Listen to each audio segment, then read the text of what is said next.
నమస్కారం ఘంటారావానికి స్వాగతం. ముందుగా ప్రధాన అంశాలు. దక్షిణ ఒడిశా గోపాల్పూర్కు దగ్గరగా తీరం దాటిన వాయుగుండం. తెలుగు రాష్ట్రాలకు మరో 24 గంటల పాటు వర్ష సూచనలు.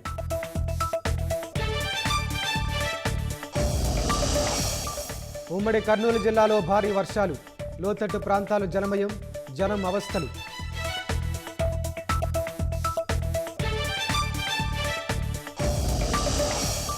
హైదరాబాద్లో ఉగ్ర రూపం దాల్చిన మూసీ నది. రోడ్లు వంతెనలపైకి నీరు, నిలిచిపోయిన రాకపోకలు.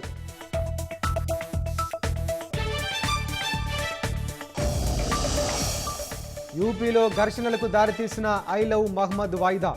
నిరసనకారులు రాళ్లు రవ్వడంతో లాఠీ చార్జ్ చేసిన పోలీసులు.